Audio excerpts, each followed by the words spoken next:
How old are you today? 52. And when were you born? November 20th, 1965. And to whom? To Wilbert and Gloria Brown.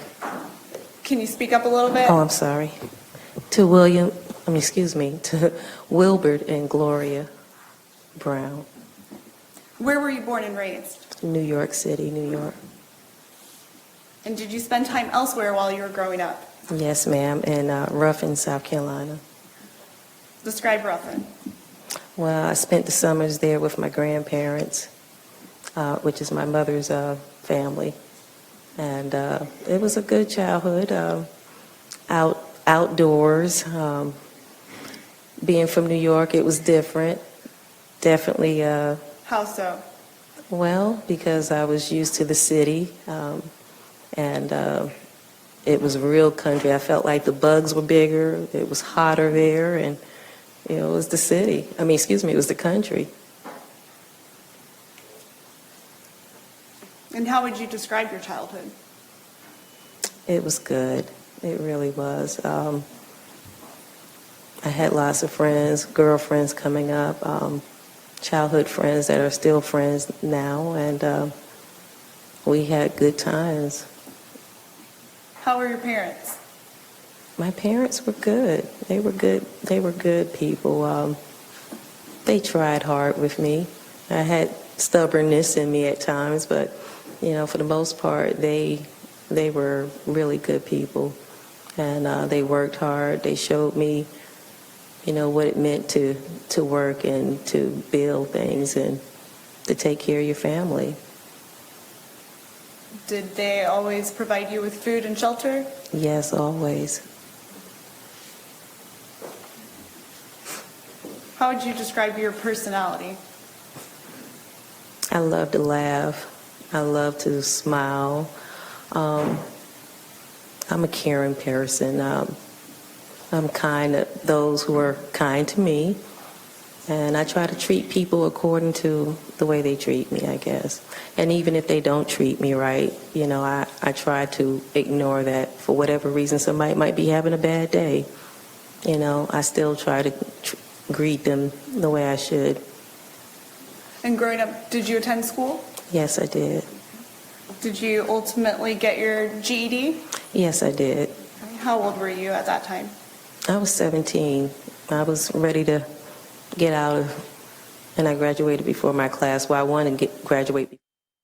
Welcome back, everybody. This is Law and Crime. You're listening to the live feed. This is Gloria Williams. She has pled guilty to kidnapping a baby, stealing her from a hospital, raising this young girl as her daughter for 20 years. She pled guilty to the kidnapping and interference with custody charges, and now it is her sentencing hearing. What punishment will she serve? She is on the stand right now defending herself and explaining her story and her life story. Let's go back and listen live. I did. Who is William Bolden? My first husband.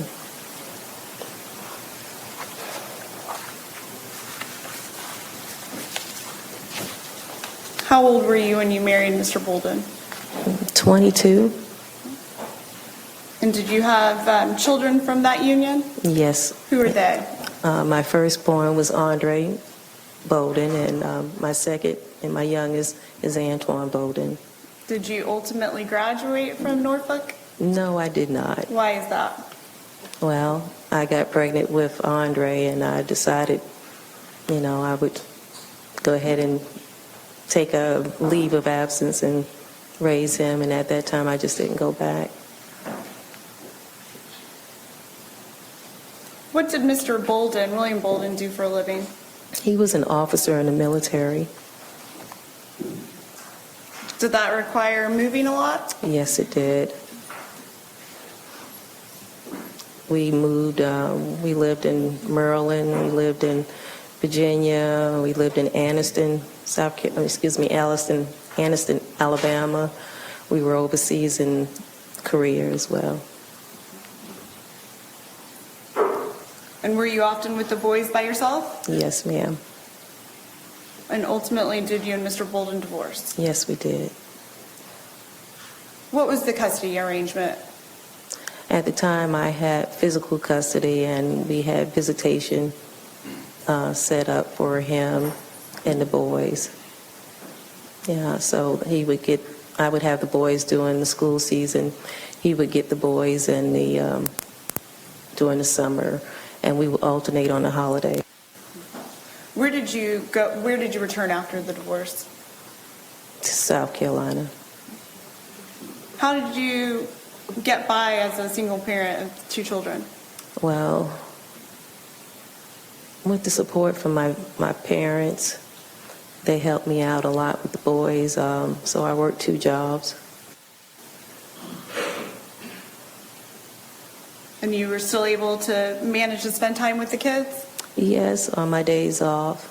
and be involved in your community? Yes.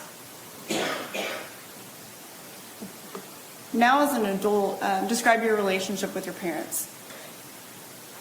Oh, I love them. I love them dearly. They're good people. I think that old saying is how when they get older, you just watch them more. So now it seems like the roles have reversed, and now I'm trying to take care of them, just like they took care of me. What type of things do you do with them? Well, sometimes me and Mom, we go shopping, take her when she needs to go somewhere to doctor's appointments, or same thing with Dad, And how often did you see them prior to your incarceration? I think during the week, I would see them maybe 3 times during the week, maybe more if they needed something. Sometimes Mom said, well, I need, you to come and dust or something. I'll go and dust, or, but maybe 3 times, and then maybe on Sundays when it was time for church. And how often did you speak to them? Oh, I spoke to Mom every day. Were they involved grandparents to your children? Oh, yes. Yeah, they really were. They were younger then, and when the kids were younger, when they were playing sports and stuff, and they supported them a lot. Go to the games, and like I said, Mom and them was younger. She can get around. Both of them get around better then. Yeah. And Mrs. Williams, have you maintained steady employment throughout your life? Yes, I have. Where have you been employed? Well, before going back to school, it was several different places. I worked for Holiday Inn Reservation Center. I worked for the state. I worked for federal, and in between jobs. Did you also work at nursing home? Yes. Mm-hmm. What was that nursing home? Oakwood Nursing Home in Walterboro. And most recently, where were you employed? Recently, I was at the VA. The Veterans Administration? Yes, I'm sorry. Yeah, Veterans Administration. And when were you hired there? I believe it was 2016.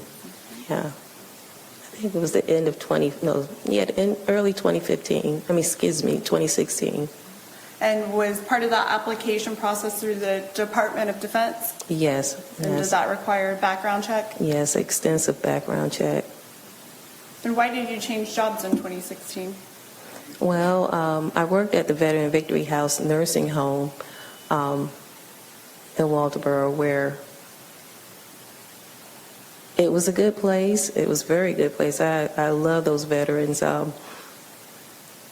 But I wanted a change. I wanted to make more money. I wanted a little bit more growth with my degree. I wanted to move on. And you mentioned with your degree, Mrs. Williams, did you go back to school at some point in your life? Yes, when I was 48. You're 48 years old? Yes. Why did you decide to return to school in your late 40s? Well, I knew you couldn't, in order for more growth, you had to market yourself. You had to be able to, compete with others that had degrees or more experience. I had experience, but I didn't have the degree. So just wanted to be more marketable.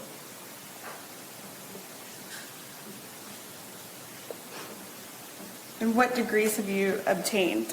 Well, I've gotten my AA in business and BS in healthcare administration.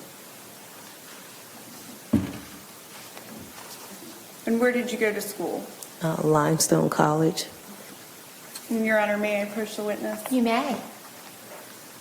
Ms. Williams, I'm sure you what's been referenced defendant's exhibit 1. Would you take a look at this? Sure. When was that? In 98. Did you tell Mr. Manigo about your pregnancy? Yes, I did. And was he excited about that? Yes, he was. What did you believe that pregnancy would do for you guys? I thought that it would bring peace to us. I thought that, this is what he needed. He wanted to have a baby. He asked me to have a baby, and I was like, I already got 2 kids. My kids were, I think, 10 and 9, or 8 and 9 at the time. And he's like, well, I don't have any children. I want a baby. And, that's what's going to make me stable. That's what's going to help me. So I believed that. I wanted to believe that. I thought that would help. And tell the court about your pregnancy in 1998. It started off to be a good pregnancy. It did. And I was, for the most part, healthy during the early parts of it. But after the abuse and stuff, I think the stress from all of that just didn't let the pregnancy go on. What happened? I miscarried. Did you go to the doctor? Well, I called them. At the time, I didn't have insurance. And it's like, I told them I was bleeding. And it was like, oh, that's normal for the first trimester. And I was like, well, you sure? I'm bleeding a lot. And it's like, yeah, if it keeps up, then come in or go to the emergency room. And, back then they didn't want to see you if you didn't have insurance, if you couldn't afford to pay. What happened to your body? Oh, gosh. I didn't realize that I had the miscarriage.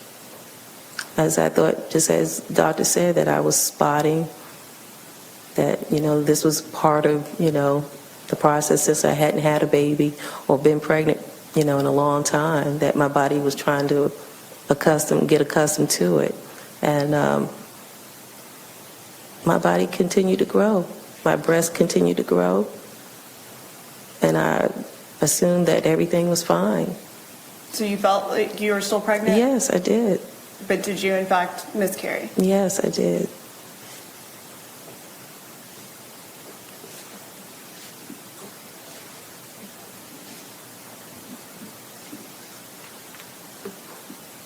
And during this abusive relationship, were the boys, Antoine and Andre, still living with you and Charles Manigo? Yes. And ultimately, were they taken away from you? Yes, they was. Who was that? Did they go to their father's house? Yes, they did. And when did that occur?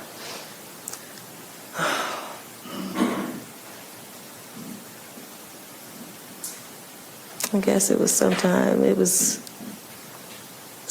in 98. I think maybe the summer.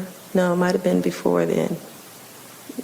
Spring or summer Yeah, somewhere in there. of 1998? Yes.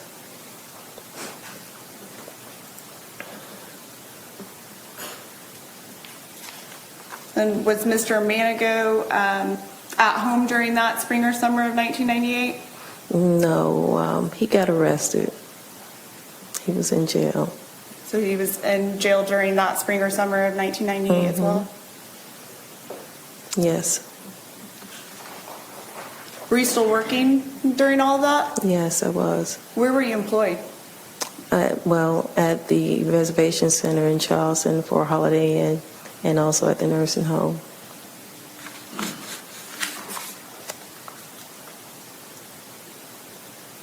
On July 10th, 1998, what happened?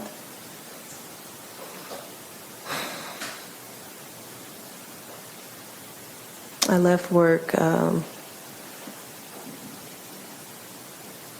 Left work when I was working in Charleston. I was heading home. How far is Charleston from Ruffin, South Carolina? I'd say maybe 35 minutes, somewhere in there. Depends on who's driving. And what road would you take from Charleston to Ruffin? Well, Charleston, you take 17, going back into Walterboro. And that's how you would normally get home? Yes. What did you do on July 10th, 1998? Well, I was heading home. I took 17, and when I got into Walterboro, I don't know. It just felt like I was on autopilot. And I got on 95 South and just headed south. Where were you going? I don't know. I had no plans, nothing. I don't know. Just feel like I was on autopilot. I was depressed. I was extremely just depressed. And Why? because my life was out of control. I lost everything. Well, I didn't at the time, didn't lose the baby, but I lost the boys.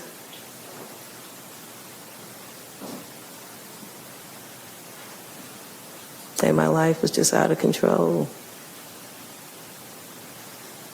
And I didn't, like I said, I didn't know that I had lost a baby. So it was just, I was just depressed because I'm like, why is my life like this? And my family didn't know what was going on. I didn't let them in. I kind of kept my distance from them, and because they were used to me always being that smiley person and, always trying to put my best foot forward. I just did not want them to know this nightmare I was living. I left one marriage, and I don't know, I guess my heart was still trying to heal from that. And just felt like I was in mourning. And then to get into the relationship with Mr. Manico, I'm like, okay, this is going to be good. This is going to be better, and it just, right after that, it was just too much. And the baby that you were pregnant with in 1998, had you done any planning for that child's arrival? Yes, I did. What type of planning? Well, painted the room. We had a third room in the house, and painted the room, and my parents bought a crib, and they gave me a baby shower. Where was that baby shower? I was at my parents' house. And by July 10th, 1998, you had in fact lost that baby. Yes, ma'am. And so you were leaving work from Charleston to go back home to Walterboro? Well, go back to Ruffin. I was staying in Ruffin. And somehow you got on 95, you said? That's correct. Okay. 95 South. And they asked you where you were going? I have no clue. I had no plans. I had nothing packed or anything. You didn't have anything in the vehicle with you? Just a baby car seat. And what was that from? That was from the baby shower. What time of day or night was that when you got on 95? I want to say it was still daylight. Yeah, it was still daylight. And what were you thinking about during your drive? I really couldn't tell you, but it couldn't have been good. I just really couldn't tell you. It just, I don't know what was going on. Did you ultimately get off of an exit on 95? Yes, Do you know where that was? here in Jacksonville. What was your intent at that time? It was definitely not to take a baby, that's for sure. I don't know. I can't, it was almost 20 years ago. I can't tell you. I really just cannot tell you what was on my mind. My head, back then, I was a different person. My head was in a different place. I was just broken. I had a broken heart. I had a broken spirit. I didn't feel good about myself. I didn't feel good about anything. You know, I was just felt like a robot. I knew. Welcome back to Law and Crime Network, everybody. We're also Law and Crime on Sirius XM. You are listening right now to a live feed into the Florida courtroom in the Gloria Williams case. This is a woman who pled guilty to kidnapping a baby from a hospital, taking that baby home and raising it as her own daughter for the last 20 years. She pled guilty to kidnapping and interference of custody charges. She faces anywhere from 22 to an additional 5 years in prison, or she might not face any prison time. What you're listening to right now is the sentencing hearing. The judge will ultimately have to determine what will happen to her. And as she's testifying right now, you can understand she had a great upbringing, but she had a miscarriage. Her marriage broke up. Her other children were taken away from her. The defense is really trying to say right now, have some sympathy for this woman. Try to understand what her mind frame was when she ultimately took that young baby. Let's go back live into the courtroom. Shannara Mobley's room? Yes. Why is that? I don't know. I didn't know Shannara. I didn't know anybody. And I didn't know what she had or anything. And I didn't know I didn't even know who room I was entering in. I knew it was a woman, but I didn't know whose. Did you speak to Miss Mobley at that time? Yes, I did. Was the baby in the room when you first entered? No. How long were you in Miss Mobley's room? Her and I, we talked.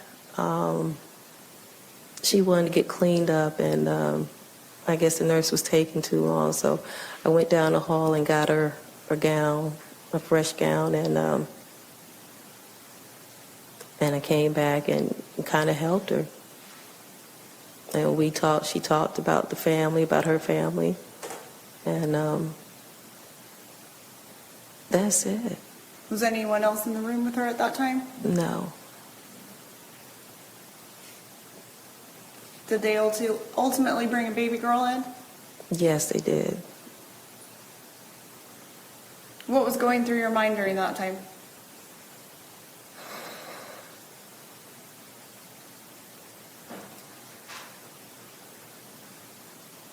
I don't know.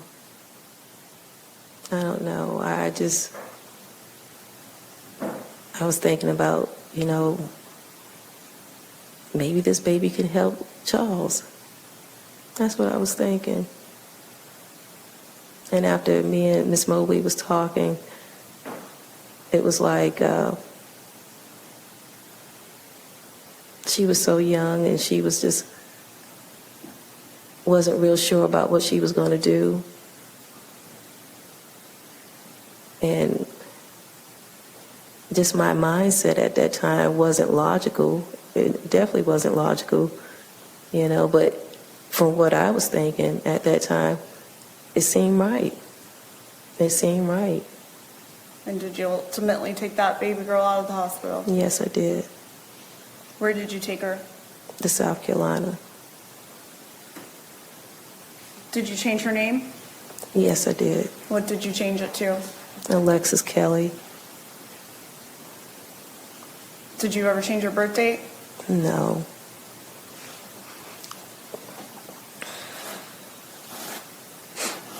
What was it like to raise her?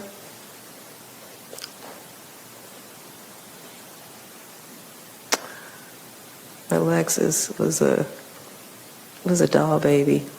She was a joy.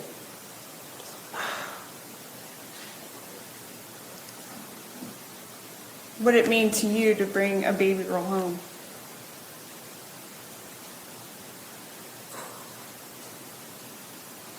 Well,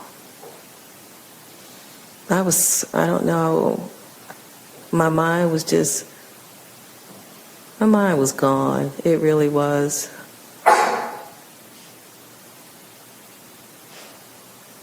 I just thought this would bring peace to the house. The abuse would stop, the violence would stop. And it didn't. Did you ultimately leave Mr. Manigault? Yeah, I did. After I lost the boys. And it was just me and Alexis and him. And, he was so happy that we were a family. I was like, we're not a family because I got 2 people missing. And, like I said, I thought it would bring peace to the family. It didn't. And I just thought to myself, I can't have him around her. I can't do it. And she deserves better. And that's when I had enough courage to leave the relationship then. But like I said, by this time I had lost everything.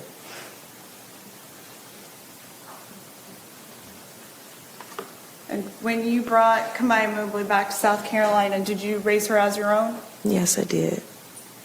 How did you raise her? I'm not sure about that question. Can you? Did you get her medical treatment? Yes, I did. Did she have regular dental checkups? Yes, she did. Was she in dances and recitals? Yes, she did dance for a while. Mm-hmm. Was she also a cheerleader? Yeah, she was a cheerleader. What was expected of Alexis growing up?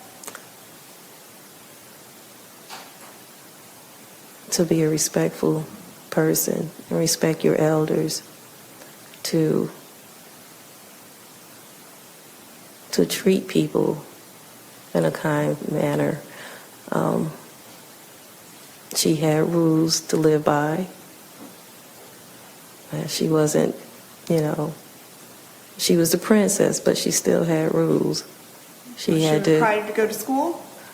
Ma'am? Was she required to go to school? Of course, yes. Did she have duties around the house? Yes, she did. Well, when all of them, her and the boys were there, they had chores of washing the dishes, cleaning their rooms, keeping their rooms clean, making sure homework was done. Was she also involved in the community? Yes, she was. What's the Mary B. Thomas Girls? The Mary B. Thomas Girls is an affiliate of the Order of Eastern Stars, where we teach young women, young girls, how to be young women and how to be independent and to, move on to do things in the community that, that strengthen women. Was she also involved in the church? Yes, mine. And the children there, she must have been about 9 or 10, and the organization was just awesome. I never met so many kids that were so focused on what they wanted to be. I think her roommate at the time was a little girl from Tennessee named Katie, and Katie was just a sweet little country belle, and she said, I want to be a neurosurgeon. And I was like, a neurosurgeon? So, Alexis told me, I want to be a pediatrician. I was like, wow, I just don't remember at that age wanting to, already have my life planned out. So I was happy that she was able to participate with that. I encouraged her to do it because I think ever since she was 4 years old, she'd been wanting to be a doctor.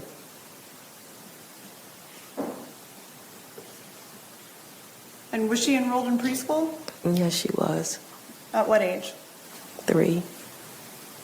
And did she attend kindergarten? Yes. And did she ultimately graduate at 17 years old from high school? She did. And did she plan to go to college? Yes, she did. What were those plans?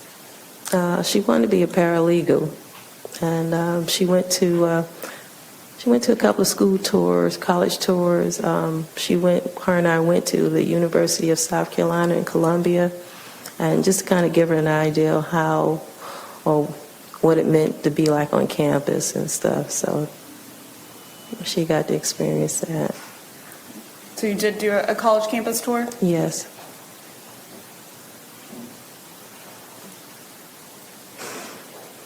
Was she a healthy child? Yes, she was. A happy child? She was. She was very happy. You know, I wanted to give them the truth as I knew it. I didn't want them to learn it out in the streets or hear it differently somewhere else. So I gave them the truth as I knew it. And do you now have grandchildren? Oh, yes. I got those sweet little people. Oh, man. I miss them. I do. How I many miss them. grandchildren? I have 4. And who are they? My oldest and my only girl is Ladravia, and she's 9. Now when I say grandchildren, I say 4, and when I say kids, I say 5, because I can't forget my stepchildren. And so I'm talking about, when I say 4, my 2 and my other 2, Erica's children as well. So Ladravia is 9, and she's the princess as well, and she's the oldest. Akai, he's 8, and then we have Jonah and Aiden, who are both 3. And did you get to spend a lot of time with them prior to your incarceration? Yes, every summer, and then Aiden and Akai lived in Walterboro, so I got to see them all the time.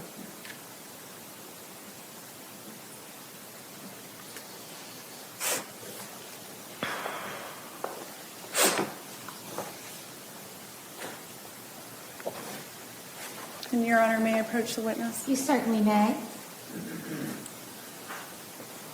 Ms. Landon, approach you. Defense's Exhibit 6.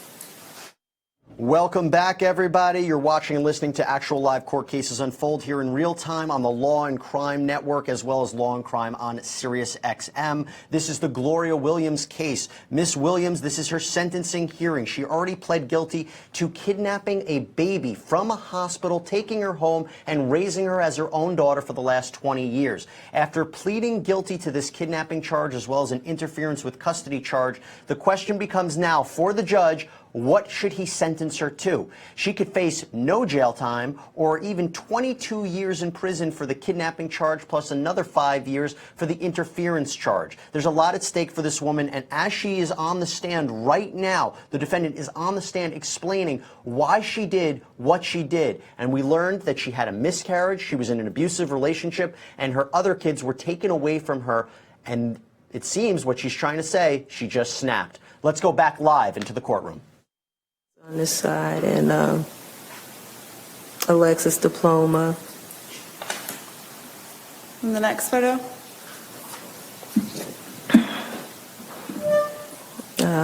This is our little children's area. The kids' toy basket and their chair for them to sit and watch TV with. Is that for the grandchildren? Yes, it was. And the next photo?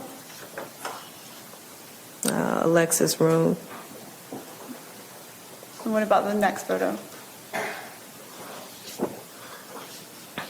Alexis' room, her closet, a rocking chair. And the following photo? A family photo. Who's depicted in it? Alexis and the 2 boys and myself. And the following photo? Alexis at 2. And the next one? Alexis at 4. And the following one? Alexis at 3. And the following?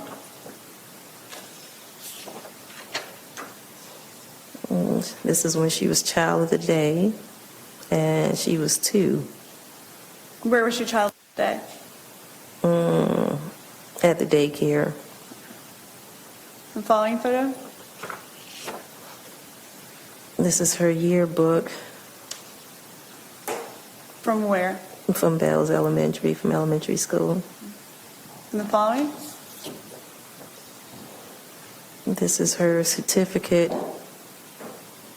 of outstanding service through the Mary B. Thomas girls. And the next one? This is the Stephen family reunion banquet, and they gave her an award, academic achievement for honor roll student, and she received a check for $100. And who is the Stevens family? My mother's family. That's her mother's maiden name? Yes. And the following photo? Oh, these are her senior pictures. And the next one? This is her invitation. This is her invitation for graduation. And the following photo? This is one of her pictures. I had paid for her to get a photo shoot, and so she took several different photos. So this is one of her pictures with her cap and gown. For graduation? Yes. And the following photo? Her graduation pictures. Her diploma. And the following one? A picture of me and her just taking selfies, I guess. And how old was she in that photo? I want to say she was 11. And you told her that knowing that the truth was on the horizon? Yes, I did. That your arrest was imminent? Yes, I did. Did she ask you to do anything at that time?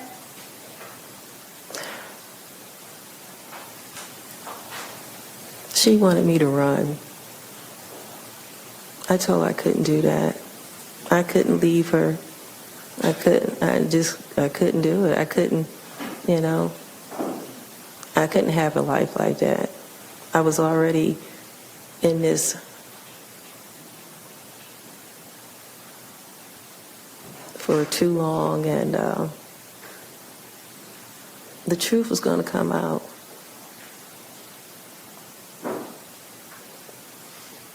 And did you in fact stay in town? Yes, I did. And ultimately there was an arrest warrant for you? Yes, it was. And you were picked up on that arrest warrant? Yes, I was. What time of day was that? About 4 o'clock in the morning, How were you dressed? in my night clothes.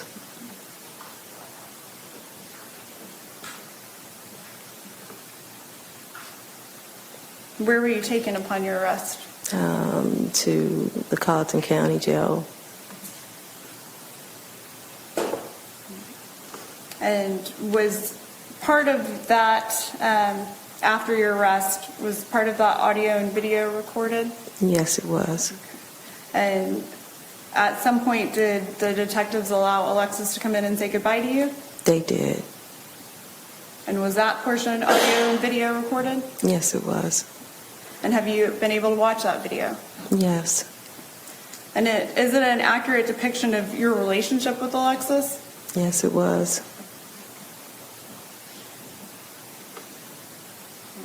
And I just want to play a few short clips from this long video, and it is marked as Defense Exhibit 3. Your Honor. Any objection? No, Your Honor. You may proceed. Thank you, Your Honor. Permission to publish. Are you moving this in yet? Or just publishing something? Publishing it at this moment.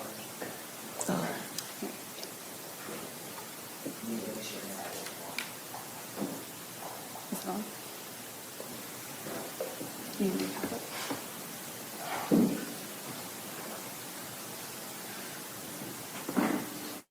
Welcome back, everybody. You're listening and watching to this live court case unfold right now in real time here on Law and Crime on Sirius XM and the Law and Crime Network. This is the Gloria Williams case, a woman who pled guilty to kidnapping a baby from a hospital hours after she was born and taking that baby home and raising it as her own daughter for the last 20 years. That baby was born Kamaya Mobley. Gloria Williams named her Alexis Manigault. And you can imagine the confusion going on in this case and what everything was resulting. But right now is the sentencing hearing, What will Miss Williams be sentenced to? She could face no jail time, or she could face a lot of jail time. I'm talking 22 years in prison on the kidnapping charge and even 5 years in prison on the interference charge. What we're about to listen to live into the courtroom is when she was arrested and detained by police. Let's listen in live. I have nothing that's going to hurt this victim.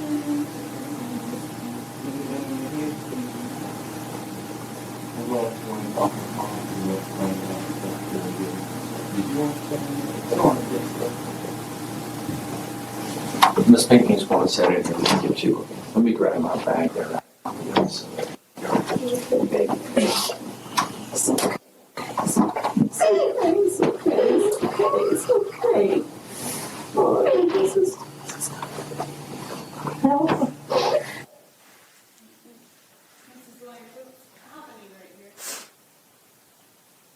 I'm comforting her. All right, everybody, it's here, me, Jesse Weber, here on Law and Crime on Sirius XM and the Law and Crime Network. We're following the Gloria Williams case, a woman who pled guilty to kidnapping a baby from a hospital 20 years ago and raising that baby as her own. And now, even though she pled guilty, the question becomes what she should be sentenced to. What the viewers are watching right now is from the police interrogation room when Gloria Williams said goodbye to her daughter, and I'm using that in quotation marks, her daughter, Kamaya Mobley. So she was arrested, and now this is the video of her saying goodbye, and they're hugging each other, and it's extremely emotional. Now, the defense is putting this on to show that they had a very close relationship, that this was a real mother-daughter relationship, and that Miss Williams does not deserve the maximum punishment. And we're talking maybe even 27 years in prison. So we're watching this. Let's listen in live. This is a really emotional and heartbreaking case. It hurts. Then you had information for Jacksonville. How could I know when you go down there? So You only did me and you that one. So we're off today. And what's going on there, Mrs. Williams? I'm talking to her.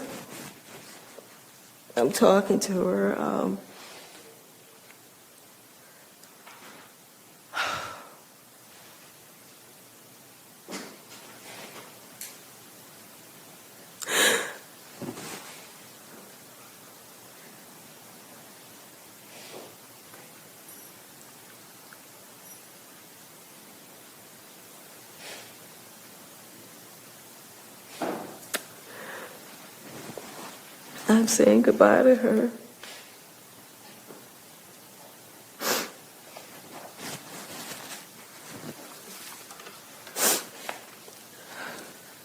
I'm telling her to behave herself, to be respectful to her family.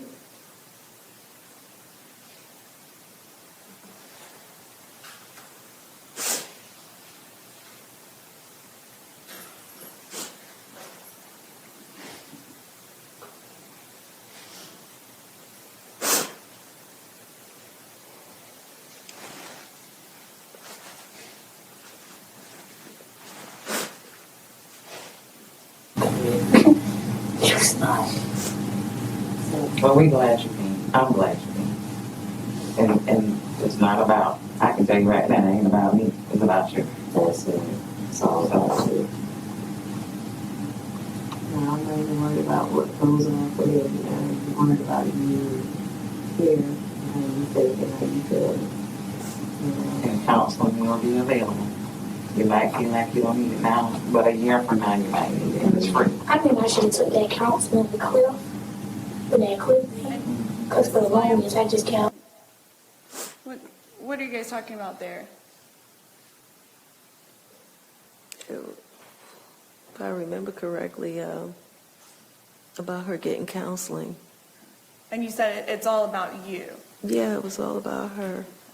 What were you trying to convey to her at that time? That I was concerned about her. I told her, don't worry about me.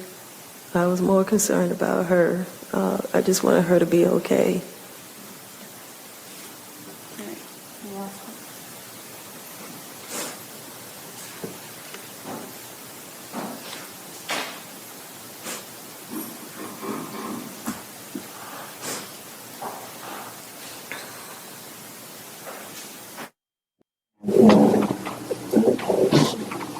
right with you, Gloria, okay? Okay. Hey, you're so, it's okay. You know where I'm at. You know? Okay? You go do what you need to do, okay? Please. You baby, worry about you. You want me? Oh, Jesus. Okay, get me. Okay, okay.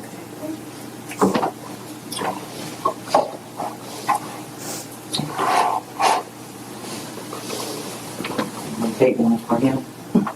Yeah, I'm good. I don't want y'all to see that. Oh, gosh. Don't worry about it. You Get sure? someone. Okay. All right. You alright?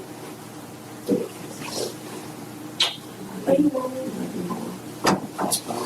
Thank you, Miss Mike. I'll take care of it.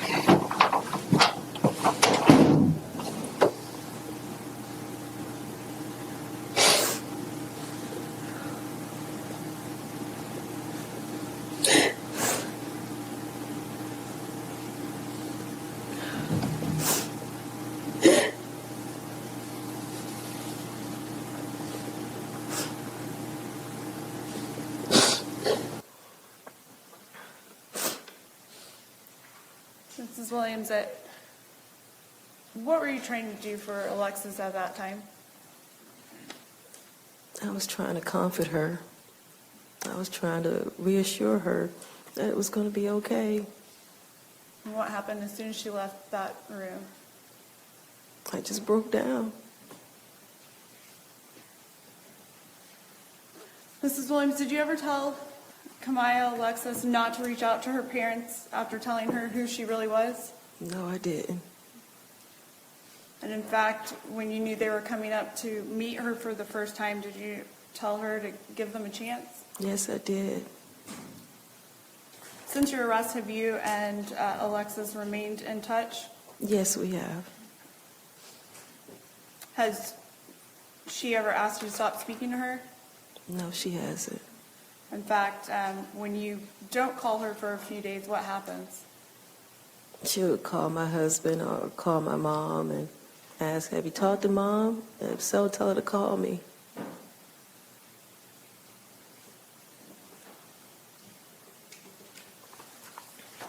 And you're under permission to approach? Certainly. Mrs. Williams, I'm showing you what's been marked as Defense's Exhibit 2. Can you look at those? Tell me what they are? They're letters from Alexis. And are those sent while you've been incarcerated? Yes, ma'am. That's her handwriting.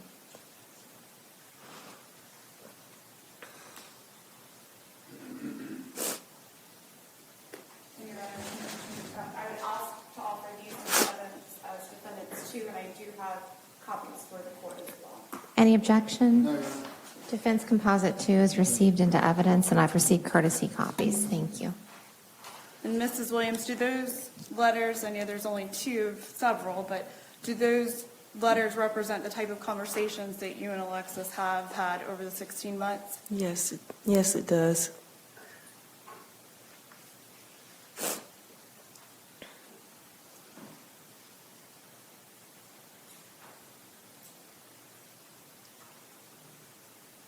Mrs. Williams, why did you not return Kamaya Mobley at any time to her biological parents after you took her on January 10th, 1998?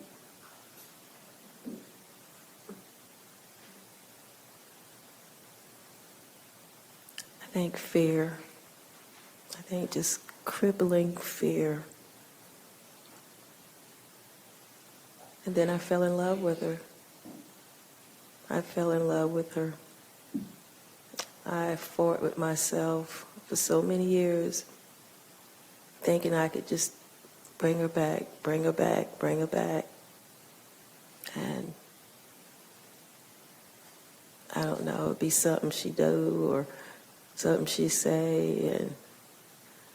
And I just said, you know, I just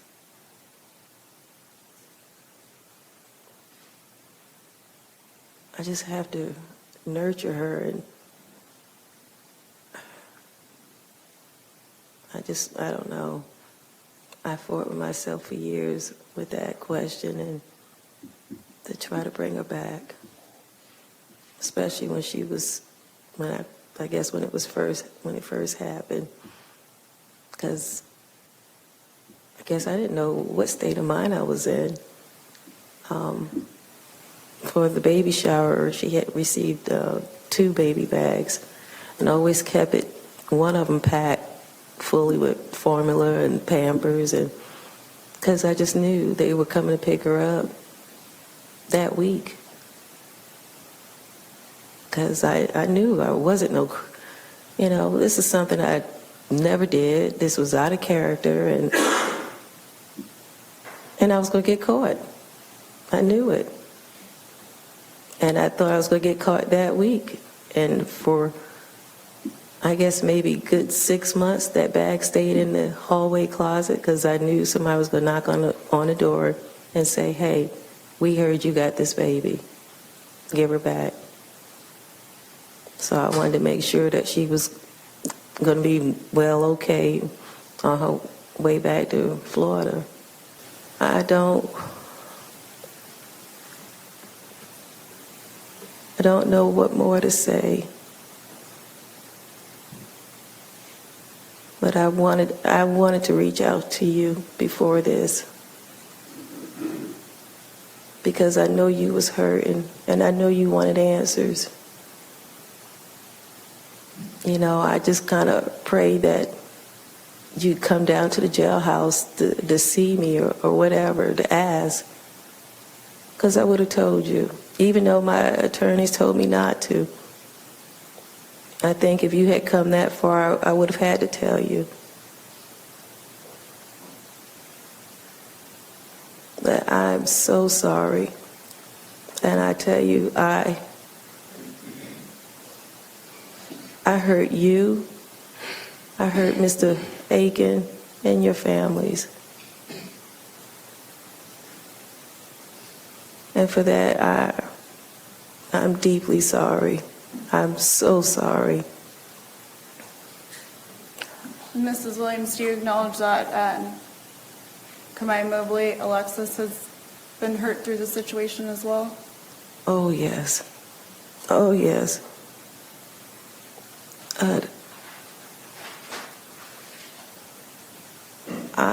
I have something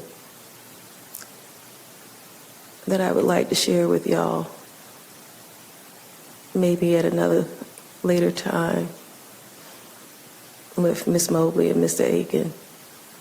It's something I put together that I hope that maybe would one day bring you some comfort.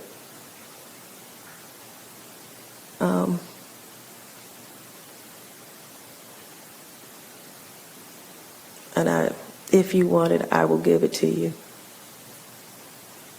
And what is that, Mrs. Williams? Just something I put together for them. It's something I really would rather not say with the media. Does it depict Kamai's life? Yes, it does. Do you have any, and through this you acknowledge that your own family's been hurt and harmed? Well, I'm not finished apologizing to them. I'm sorry. I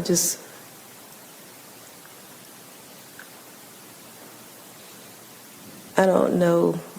I can't explain where I was at that time in my life. It wasn't a good place.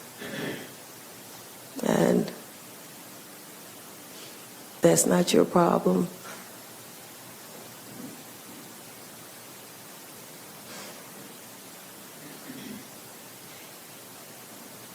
It's not your problem, but I can't explain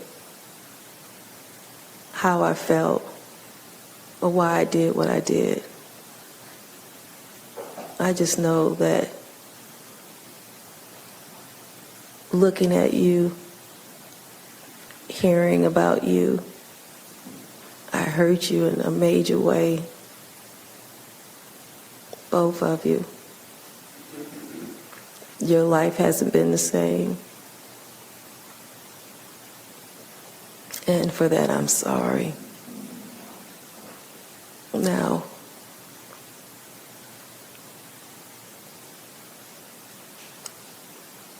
as I said before,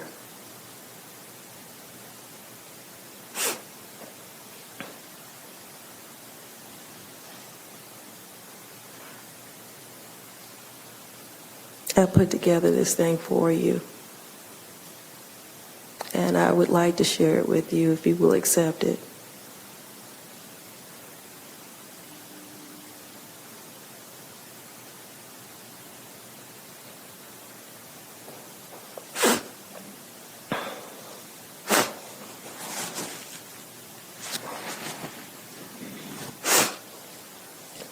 As for Gamaya,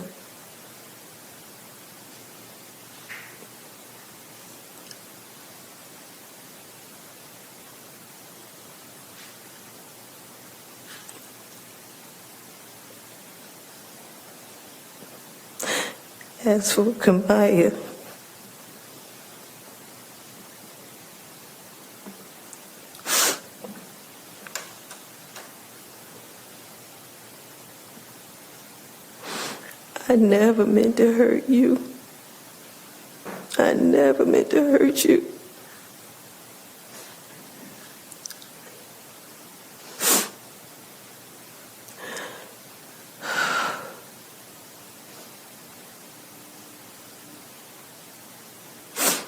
I just love that child so, and I never meant to hurt you. I never meant to cause you any harm, any pain, any of that. And I'm sorry, and I hope you can find it in your heart to forgive me.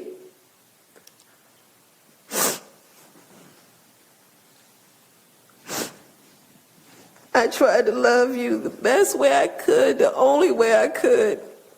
I tried to nurture you.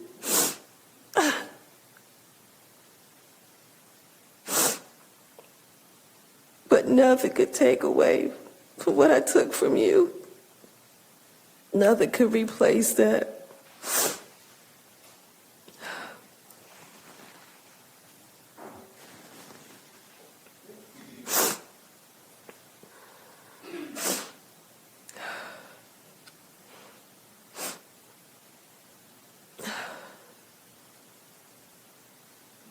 I will always love you, always. And the joy that you brought me, I thank God the world can't take it away from me.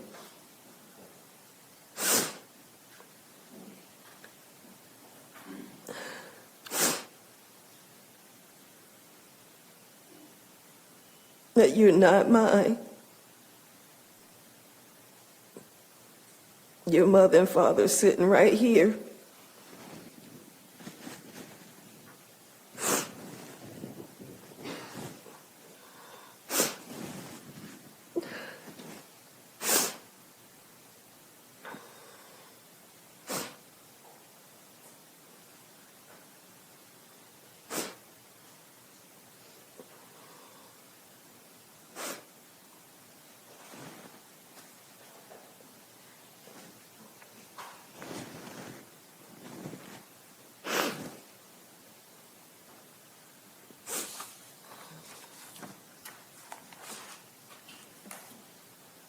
And Mrs. Williams, you acknowledge that your own family has been harmed in this situation as well, Oh, yes, due to your actions?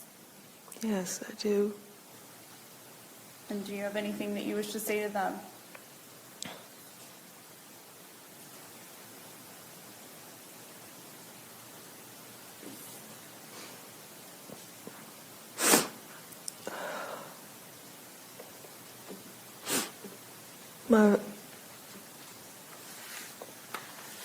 I thank God.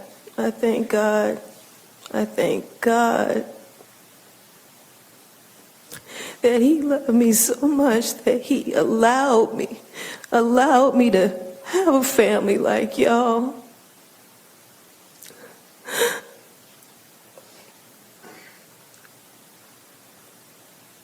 Because it's only Him that gave y'all to me.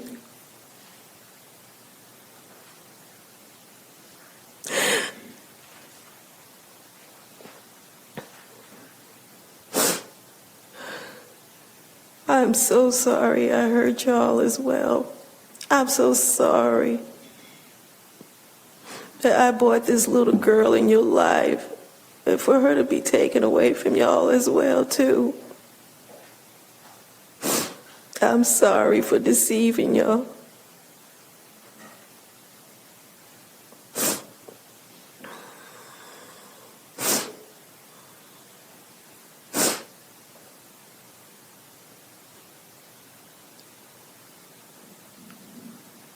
I hope one day y'all can find it in your hearts to forgive me for the pain I put y'all through. And the embarrassment.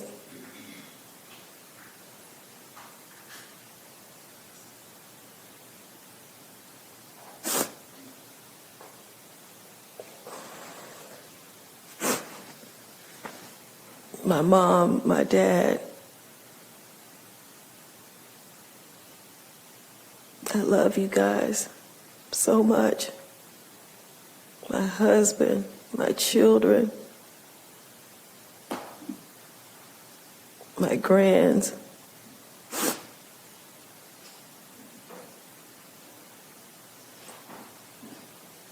My sisters and my brothers.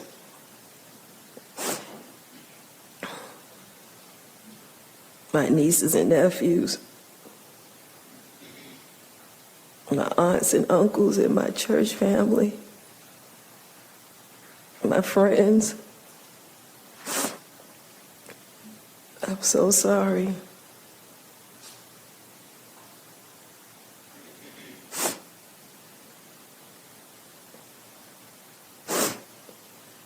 And Mrs. Williams, until you told Alexis that she was Kamaya Mobley, had you told anyone prior to that? No.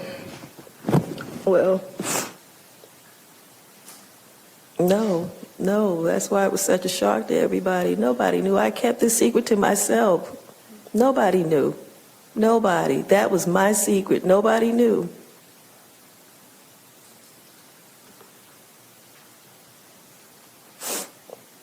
Having been incarcerated for the last 16 months, what have you learned?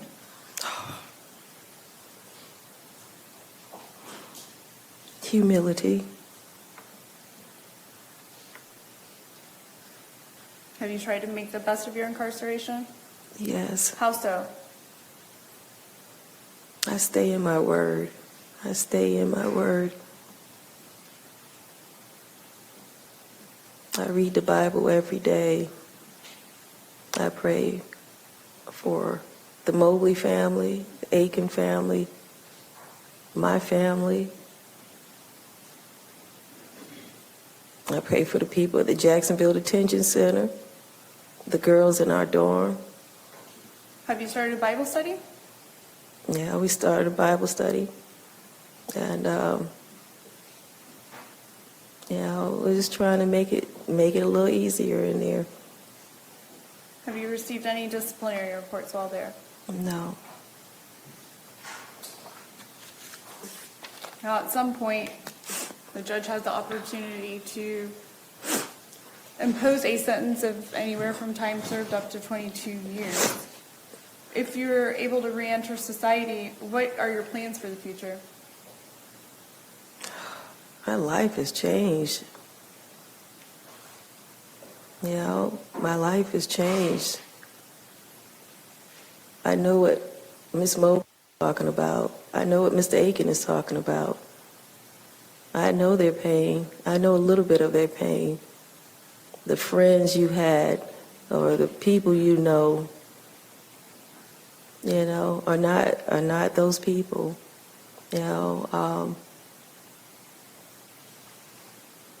I can't go back to the way things used to be.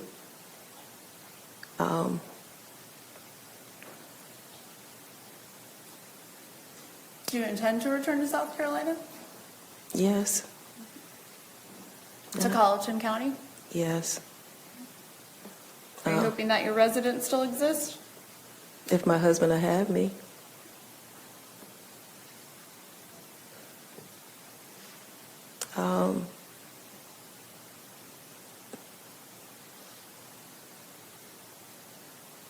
Would you like to finish your master's?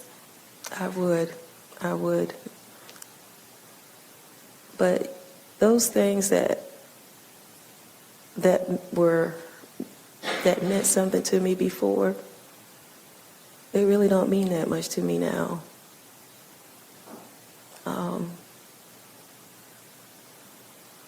That's because I was in corporate America.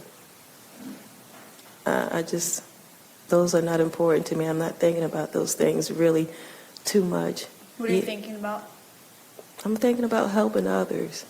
I'm thinking about helping young girls that have been in abusive relationships, not to go down the same road that I've gone. I've talked to a lot of the girls there, and There where? at the jail, and my situation is no different from a lot of them, and some of them are grateful to be alive. I'm grateful to be alive, so but when your mindset is, when you're abused or you're going through violence,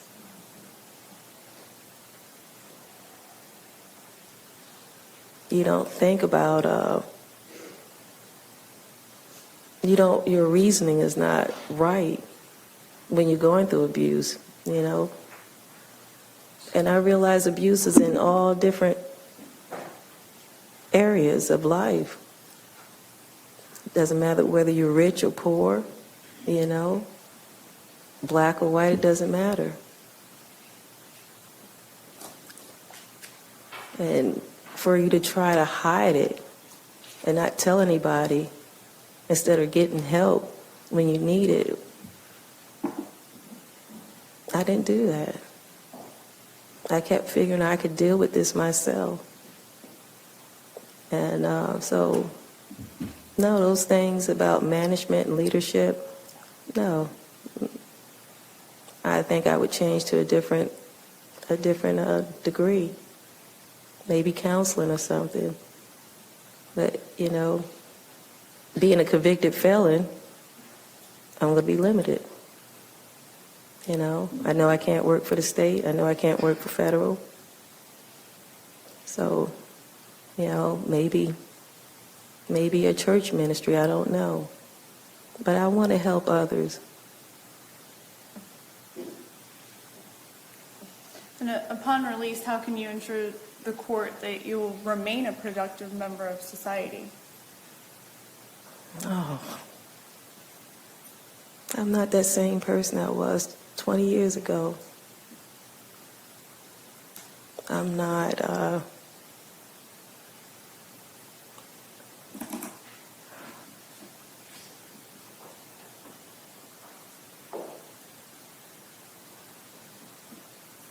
I'm just not that same person. I've tried to, with the help of the Lord, I've tried to live right. I tried to treat people right. Except for that one little thing I had that nobody knew about. Do you now have a supportive husband? Yeah, I do. I have a supportive husband. Supportive church? Supportive church, supportive family, supportive community. I mean, they love me even through my circumstances. And is there anything else that you want to tell the court this morning before the judge imposes sentence?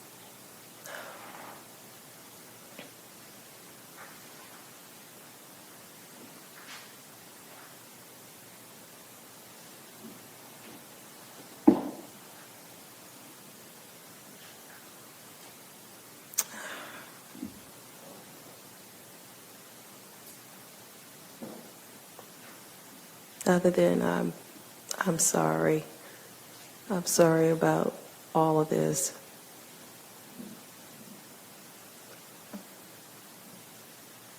I'm not a bad person.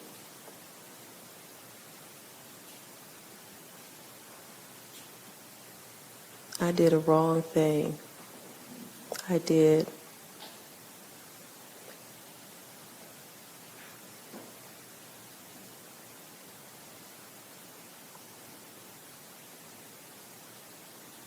If I could do it all over again, no, I wouldn't do it.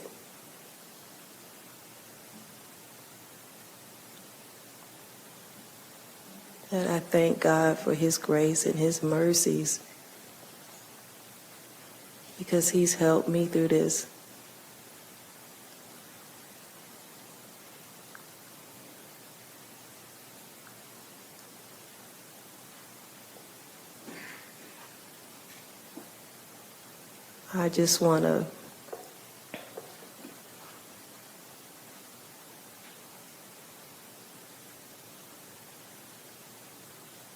I just want to try to make it right, if it's possible. I just want to try to make it right. Thank you, Mrs. Williams. Consciously,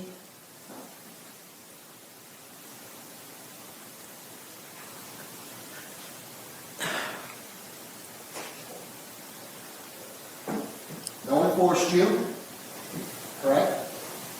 you're right, correct. No You one, weren't under the influence of any drug or alcohol, correct? that is correct. Okay? You just say you were in your right state, your right mind. Right? No, that's correct, and But you were taught the difference between right and wrong, correct? that is correct. And everything that you did, you knew was wrong, correct? Yes, You said that you're a kind person. yes, I am.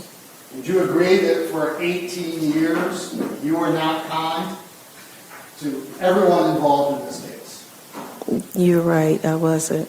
You agree a person is defined by their actions, not their words? That's true. So, I want to talk a little bit about your life leading up to your decision to adopt a newborn baby. You decided that you wanted to be in a relationship with Mr. Manigan, correct? Yes, And that for all of the abuse that you talked about here on the stand and your family talked about, you never called the police, correct? no, I did. You never sought to leave Mr. Manigan, correct? I did. Eventually, I did. I'm not an individual. I'm talking about at the time that you made the decision to adopt Kamai Mobile. No, not at the time. Yeah, I understand you left him later. Yes, I You did. called the police on him later. No, I called the police on him at the time of some of the incidents that happened. Let me ask you this. When you got your shoulder surgery, did you tell the truth to the doctors that did the surgery?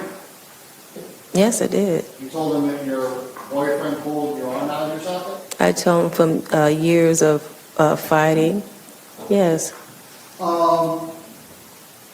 But this was after the relationship was over that I had the surgery. So it was years and years ago. Yes. But at the time that you drove down on July 10th, he was in jail, right? Yes. And he had been in jail for some period of time, correct? Yes. So you were essentially away from him. Yes. He didn't have a hold on you at that point, correct? No, he didn't. But And the your damage, sons- but the damage had already been done by that time. Well, you're not blaming him for the decision that he made. right? No, I'm not. No, I'm not. I've forgiven Mr. Manigo for all the abuse. Okay. So your sons, though, always spent the summers with their father, right? Yes, they did. The fact that they were gone for the summer didn't really impact your decision to adopt Kamai, correct? Well, at that time in '98, they were gone, period. And that was based on your behavior, correct? That was based on the abusive relationship I was in, that they fathered and deceded and got custody of the kids. Okay, so you chose Mr. Manigo over your children. No, I did not. Okay, well, you chose to stay with him as opposed to leave him when he was abusive. I tried to bring peace, and I assumed because he apologized and he said he wasn't going to do it again, that he wouldn't. Now, you claim you were pregnant. correct? Yes, I was. And my understanding is your miscarriage happened several months before July 10th of 1998. That's correct. So you had had a significant amount of time to get over that miscarriage, correct? In other words, it didn't happen the day before. It didn't happen July 9th, correct? Well, I didn't know it was a time limit on how you could mourn. On her face. Yes, I did. And you're going through in your mind at that point when you're going to take this child, aren't you? No. You said on direct examination you saw that she was young, correct? Yeah, I saw that. And that you actually said on your direct examination, you kind of just threw it out there, like, oh, she wasn't sure how she was going to take care of the kid or something like that. You remember saying Right. that? Yeah, and that's what we talked about. Okay. But that's not why you took it. Right? You didn't take No. her because Tamara was talking to you about how she was going to care for Tamara, right? No. And we heard a lot of I don't knows, okay, about why you did everything. You know, I kind of about 20 of them, but Okay. regardless, you didn't come up with an answer. And your answer was, I did it because I wanted to bring peace to my family. Is that true? Yes. So when you made the conscious decision to take this child, you did it for your own selfish reasons, correct?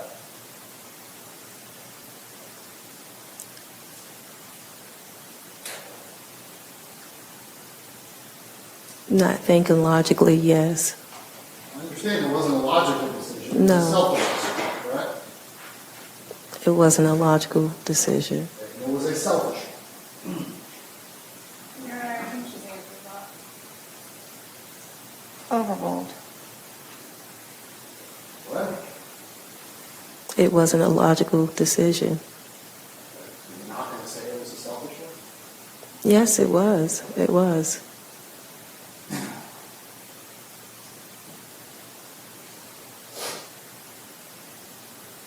So you say, you testified that you weren't in your right mind, right? That's correct. But certainly you knew to get out of Jacksonville and go back home, correct? In other words, you didn't want to be caught on that day, correct?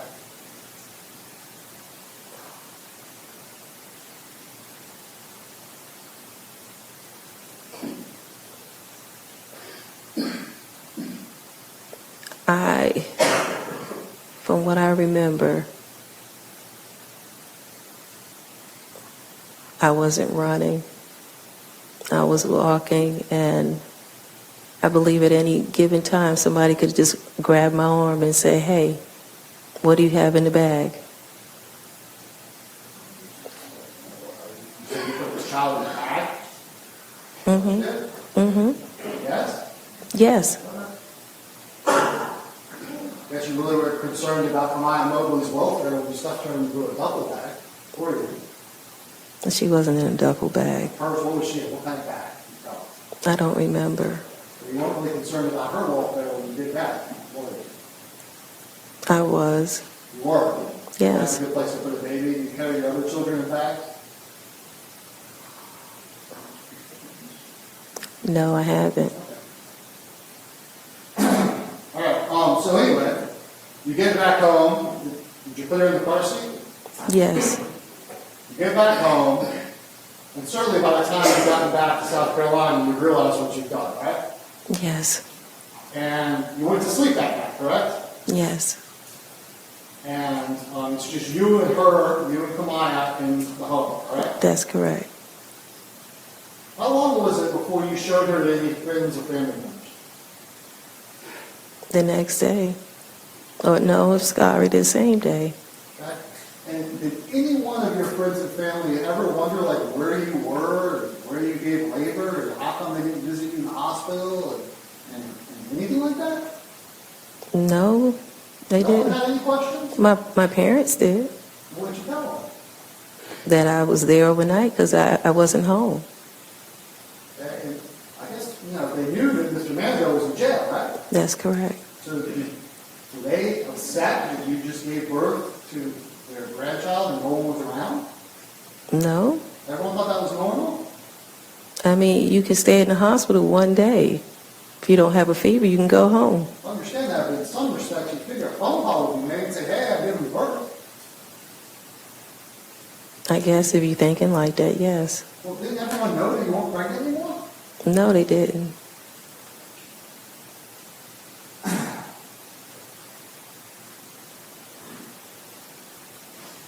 So then you begin the process of perfecting your crime by getting fake birth certificates and fake social security cards and fake bassinet information that you doctored up to show that Kamaya Mobley was in fact your child, correct? Yes.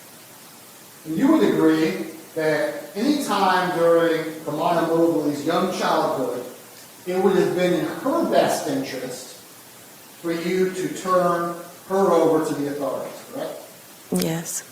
And you could have done that anonymously without getting in any trouble, right? I guess. I mean, in theory, you could have walked into a hospital and dropped her off and walked out, right? I guess. Yes. And then, maybe you would never been caught, but at least she would have been found, right? Yes. And certainly you knew that the entire city of Jacksonville, frankly, the entire United States was looking for who stole Kamaya Mobley, right? I didn't know that. Well, you knew enough when you confessed to Kamaya Mobley, you knew enough to go on the internet site and pull off the flyer, right? That's correct. You knew that was out there, right? In other words, that she was being looked for, correct? Yes. You know that. So you did know that people were looking for her. Correct? I said yes. Okay. So I understand the internet didn't really exist right then. Right. It exists today. And even back then, in the year 99, in the year 2000, before Kamaya Mobley would have had any memories of your abduction, you certainly thought about taking her back, correct? Yes. You testified to that. Yes, I did. And then you made the decision not to. Out of fear. Fear of getting caught, No, out of just fear. fear of losing her, right? Because I loved her. Right. And that was a selfish love, correct? I wouldn't say it was selfish. Okay.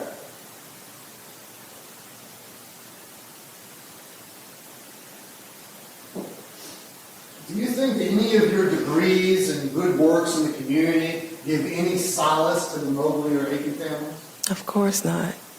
Do you think that your missing your grandchildren gives any solace to the Mobley or Aiken family? Of course not. Do you acknowledge that this was the worst decision you could have made for Kamaya Mobley? Absolutely. When you did confess to Kamaya Mobley, that was only because Kamaya Mobley was confronting you about not being able to have a Social Security card in the first place, correct? That's correct. And had that not occurred, you might have still kept the secret from it, correct? No. Oh, you would have confessed eventually? Yes. Okay. You were just biding your time for 16 years? No. Okay. But even after you confessed to her, you did not turn yourself in, correct? That's correct. And you had to have known that her parents, her real parents, were still looking for her, correct? Correct. And you made the decision to listen to a 16-year-old who asked you not to turn yourself in, correct? Yes. You listened to a 16-year-old that for the last 16 years you had brainwashed into thinking that you were her mother. Correct? I wouldn't use the word brainwash. Well, what word would you use? I mean, that's what she knew. That's all she knew. Would you want to, instead of brainwashing, would you want to say every waking moment of the day you lied to her? The love wasn't a lie. True love is not a lie. I mean, it's based on the falsehood it is. It's not. When you heard her say mother for the first time, you knew in your heart that that was a lie. Correct? Correct. And you perpetrated that lie And you promulgated that lie every waking moment of those 18 years, correct? Yes. So instead of brainwashing, you'd rather use those words. Lying every single waking moment of every single day. Is that better than brainwashing? That's your words, sir.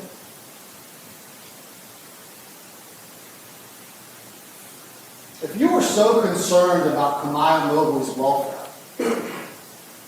why on earth did you not seek counseling for her when you confessed to her that she was not your child?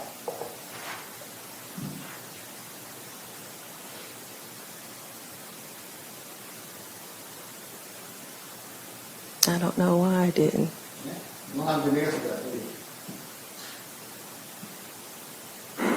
Isn't the real answer because you really didn't care about Kamaya Mobley's welfare? Because if she started talking to counselors about the fact that you stole her, you'd be arrested?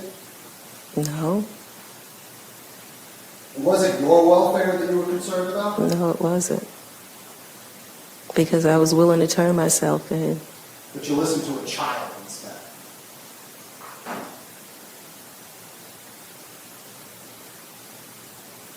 Yes? Yes. Did you take joy? Did you find it precious to you in your heart and your soul, the pictures that you looked at and were introduced into evidence as Defense Composite 6? Are those memories precious to you? Yes. And do you acknowledge that you forever stole those precious memories from the people that gave birth to that child? Yes. And you understand that you cannot turn back the clock after that, correct? I cannot. There is no mistake with which you can erase that pain, correct? That is correct. You know, you said that the world cannot take away the joy that you experienced raising Kamaya. You know what I'm saying that? Yes, I did. But it was you, and only you, that took that